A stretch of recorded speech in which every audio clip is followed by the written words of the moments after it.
Broadcasting live from the Business RadioX studios in Atlanta, Georgia, it's time for High Velocity Radio. Lee Cantor here, another episode of High Velocity Radio, and this is going to be a good one. Today on the show we have Ral West, who is the owner of Ral West, Livin the Dream. Welcome. Hi, how are you? I am doing well. I am so excited to learn what you're up to. Tell us about Ral West, Livin the Dream. How you serving folks? Okay, well, I am using my 40 plus years of entrepreneurial experience to teach business owners how to be the owner of their business and not the operator. You know, get out of the day-to-day and step back and work on your business instead of in it so that you can have some freedom and enjoy your life. Now, in your experience, you find that most entrepreneurs just get on this hamster wheel of just kind of doing the work, and they never really kind of maximize their efforts and their talents and delegate a lot of the activities? I would say that many entrepreneurs, too many, are doing that. I certainly did a couple of decades ago, and I was pretty exhausted and miserable. So I want to teach any entrepreneur that's doing that, where they think they have to do it all and they can't let go of any of the tasks. I need to teach them how not to do that, so that they can actually enjoy life and get sleep and have some self-care and spend time with their family and that kind of thing. So what was that moment in your life where you said, enough is enough, there has to be a better way, let me learn some systems and processes that can help make my life easier? Yeah, well, it was over 30 years ago, and I had a young daughter, and, she was having to do her homework and eat dinner at the office because we were working late just about every night. And the diet consisted of like McDonald's and pizza and Chinese and, any kind of takeout. And I realized this was not healthy. I mean, I was certainly not healthy. I was overweight and out of shape. And, I was starting to feel the stress and the toll that was taking on me and on my relationship with my husband and all of that. So yes, something had to change.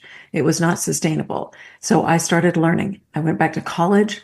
I started reading books. I got recommendations from our mentor, who was Robert Kiyosaki. And this was before he wrote Rich Dad, Poor Dad. He told us to pick up a book called The E-Myth by Michael Gerber. And that kind of, saved our life.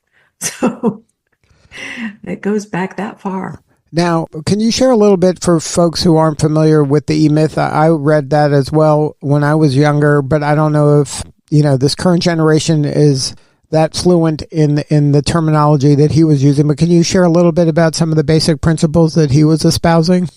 Yeah, you bet. And actually, he's done many versions of that book since then. He is updating and keeping current, so you can still find it out there. And there's E-Myth for contractors and E-Myth for all kinds of different lines of work. And basically what he says is that the E in the E-Myth is entrepreneur. And he says that the people become entrepreneurs because they have this grandiose idea that, they know how to do it all, and they're going to have this wonderful life and freedom. They don't have to do what anybody else tells them to do.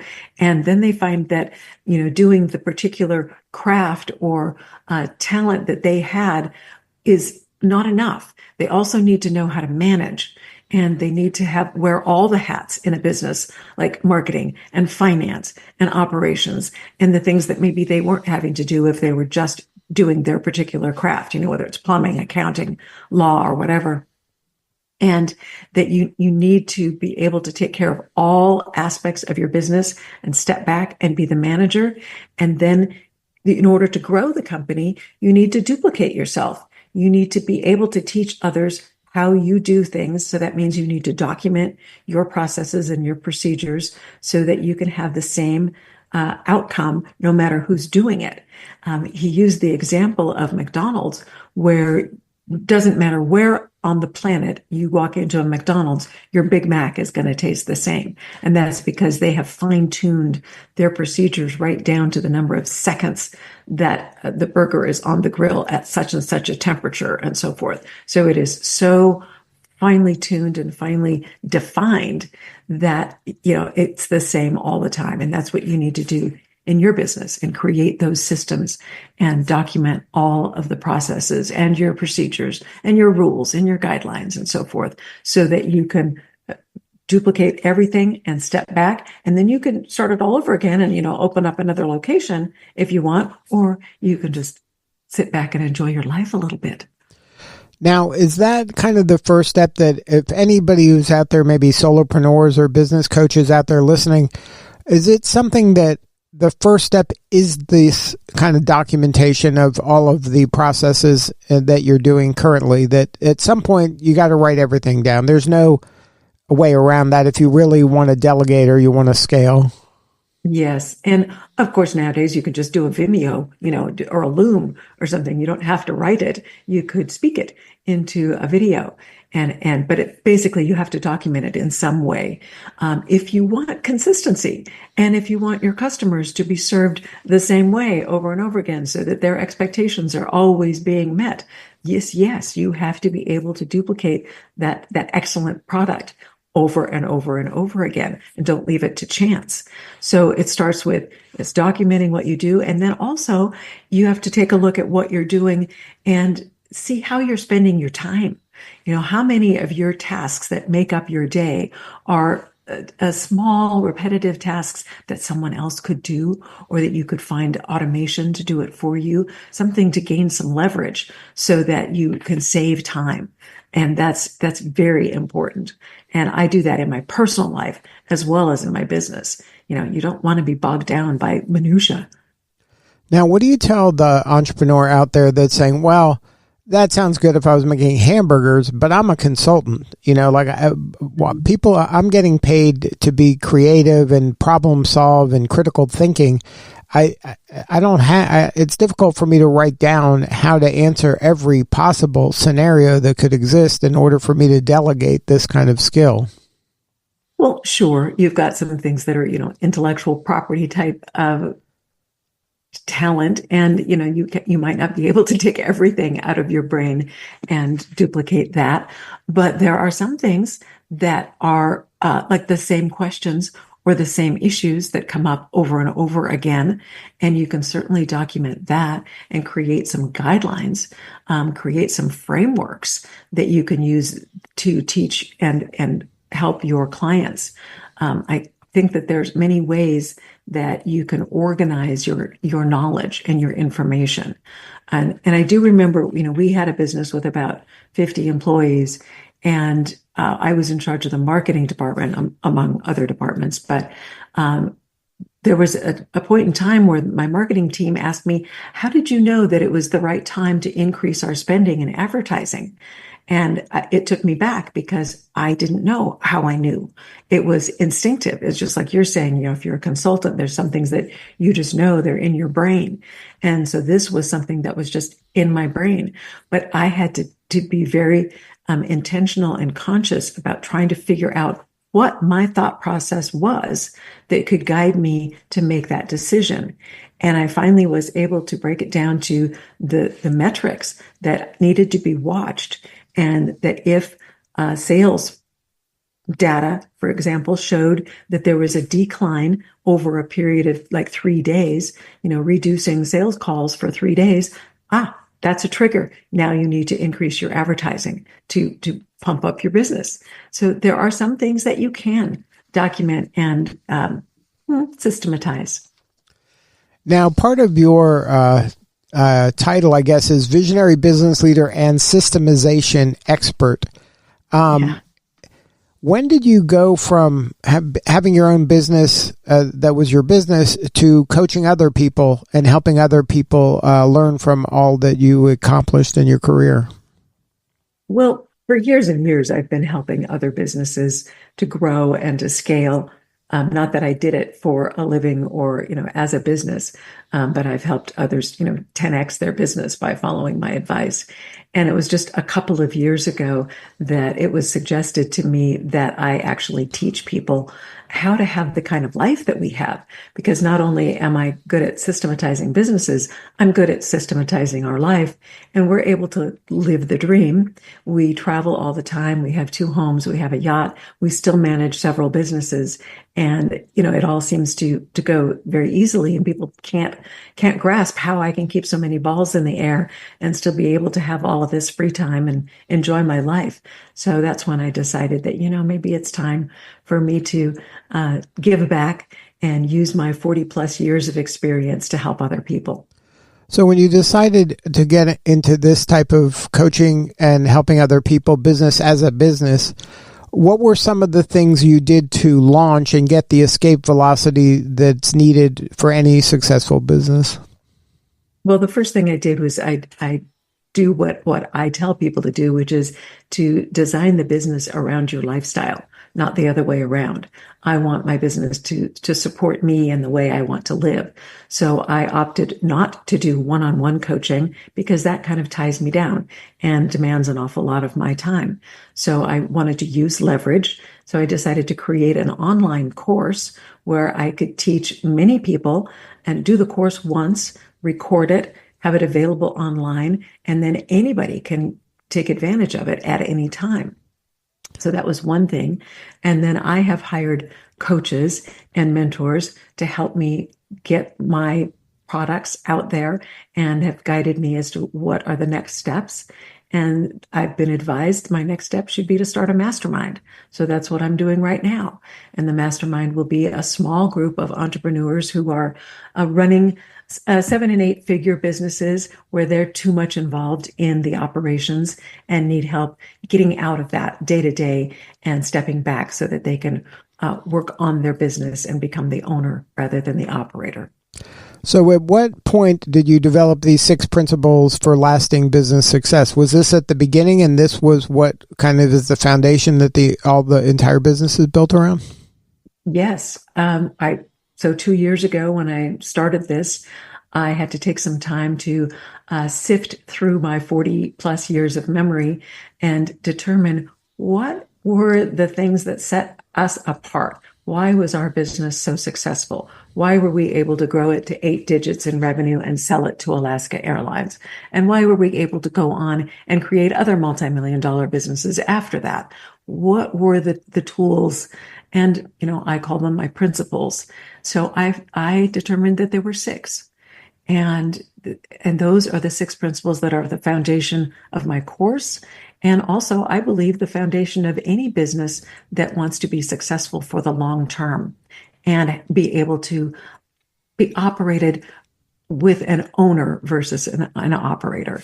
And so yes, those 6 principles have been employed by us for decades, but I just pulled them out, identified them, and created a framework around them. And as I said, I've gotten mentors and guides to help me figure out how to do that. And, personal branding is something that's, relatively new. So I had to learn how to get online, how to use social media, how to put my name out there, website, YouTube channel, all these things that are so new to me, because that was not part of our business formula before. Do you mind sharing some of the principles? I'd be happy to. The first principle is systems. You have to create the systems. The second principle is to track your data, measure and track your performance, and create reports so that you always know what your KPIs are and make sure that you're measuring the right KPIs. Then there's leverage, many ways to use leverage, one of them being education, and others are learning how to delegate properly. There's an art to delegating. So anytime you delegate, that's giving yourself leverage. Using automation is a form of leverage. And social media is a form of leverage, getting your word out to many people with relatively little effort. And then there's creating your culture, creating a very intentional culture that it just absolutely is imbued throughout your organization and is communicated to your customers and to your community. And the next is your team. You have to nurture your team, empower your team, give them the authority and the ability to operate, on their own and do what needs to be done, and give them guidelines. So you need to keep all of these things going, and they're all in conjunction with each other. And then that's principle number 5. Number 6 is customer service. And you want to have the ability to delight your customers, not just serve them well. I mean, that's good. That's important.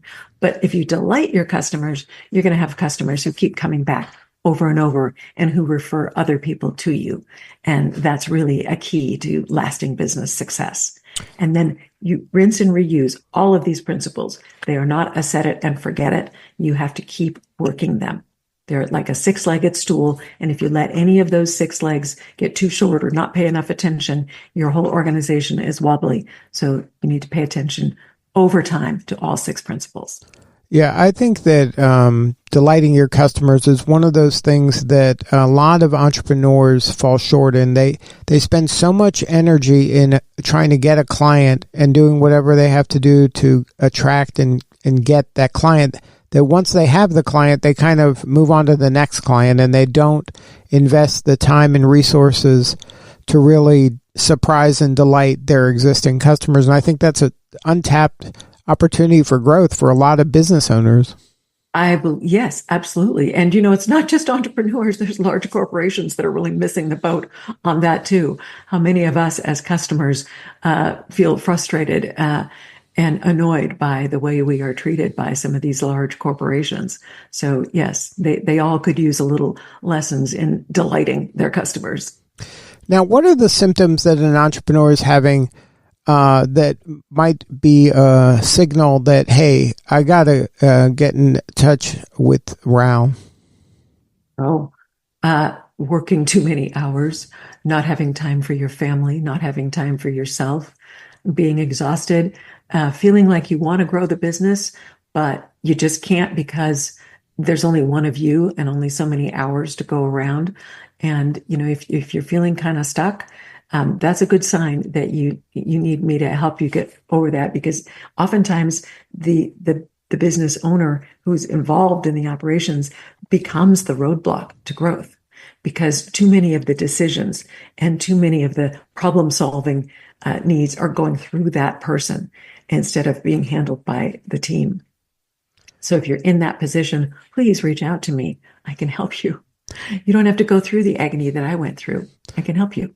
Now, is there a story you can share that maybe illustrates how this can work for somebody? You don't have to name the client, but maybe explain the situation they were in and how you were able to help them get to a new level.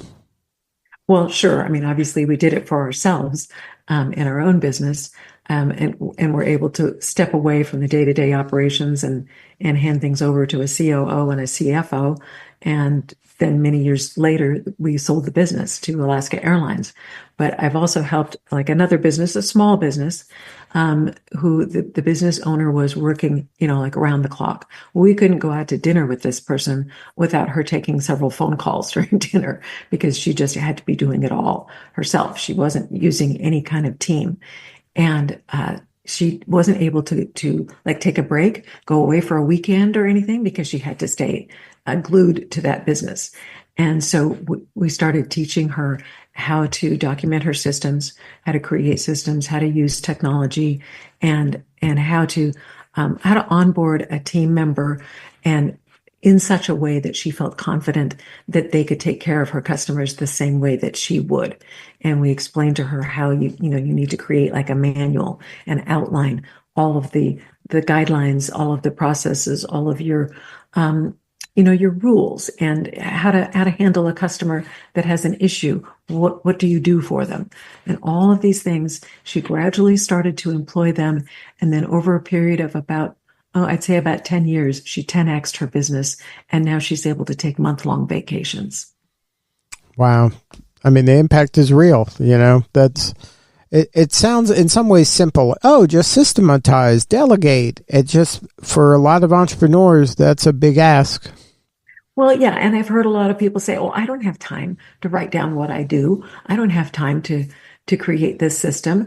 And my response is, well, if you don't take the time now, you're never going to have the time for yourself in the future. You have to invest the time now so that you can reap the benefits of that later.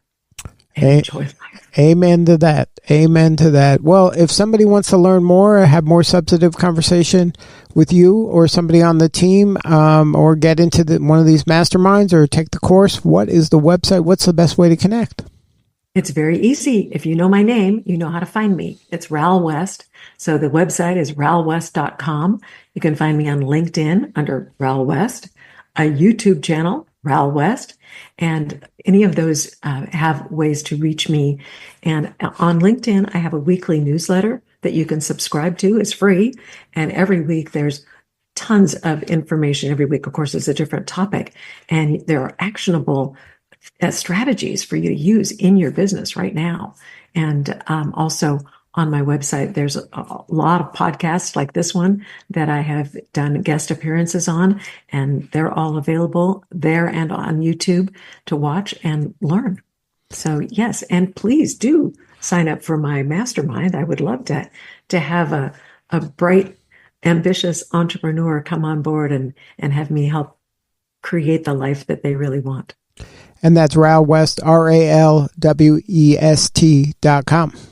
Yes, thank you. Well, thank you so much for sharing your story today. You're doing such important work, and we appreciate you. Well, thank you, Lee. All right, this is Lee Cantor. We'll see you all next time on High Velocity Radio.